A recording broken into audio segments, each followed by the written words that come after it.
Why do we still talk about ratings in 2022, almost 2023, when the model has shifted so much from that archaic Nielsen model?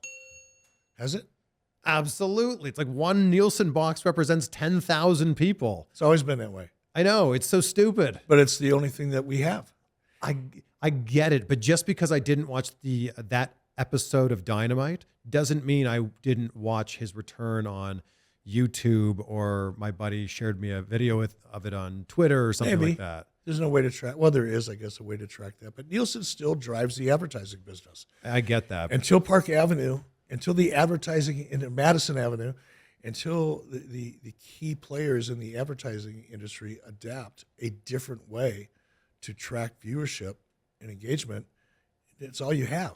I know, because I've worked in television my whole career. It's so stupid. Like I had a guy when I first got into wrestling. I got hired by Vergani, AWA. There was a guy there by the name of Mike Shields, who was actually responsible for me getting hired. Mike was a television syndication guy. He used to work for Jerry Jarrett down in Nashville or Memphis, one or the other. And he was a really, really smart guy behind the scenes. And Mike had to sit down and explain to me how Nielsen worked. You know, he was teaching me how to sell syndication. I was selling wrestling around the country. That was my job. So I had to be able to discuss ratings and shares and households using television and all that. You know, I had to learn all the buzzwords, right? What it all meant. And he said, you know what I'm going to do? I'm going to fly a couple, because he subscribed to Nielsen. He was a subscriber at the time. He said, I'm going to have a couple sales reps come in, sit down and explain to us how Nielsen works. I'm just going, yay. Yeah. I'm excited. This is going to be great. I'm going to be smart. I can't wait. And this guy came in, and about halfway through, it was an hour meeting, about halfway through, I'm thinking, this guy's so full of shit. This is voodoo.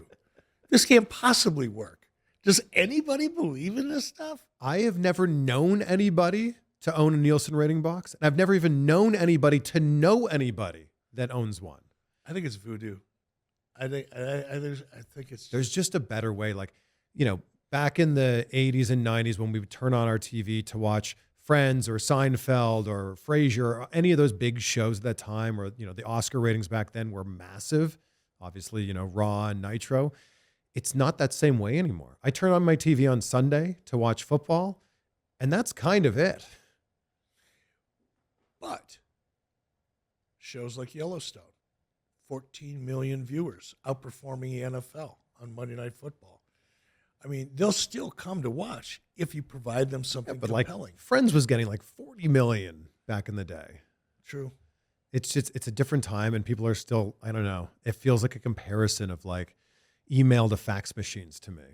Like they're just two completely different worlds. I agree with you. And like I said, until somebody, and for years I've heard, in fact, I had a guy call me about 10 years ago that wanted me to become part of a company that was trying to become the alternative to Nielsen. And I went out to New York and I listened and I met with them and I was fascinated. But my first thought was, nobody's going to adapt it. You can come up with a different way of doing it, but getting people to adapt that model. Because think about what would happen to the entire advertising industry if all of a sudden somebody came up and said, nope, this is how we're going to do it from now on. I mean, Netflix knows what we watch all the time. Hulu knows what we watch all the time. So in the same way, I would imagine Sling or DirecTV Stream or Dish TV or whatever they are, they all know what we're watching. Why can't we just click a consent box to say, yeah, report this back to the network? I think that'd be great. Boom. I think we just solved a huge problem. Wow. We should start an agency. I think we should.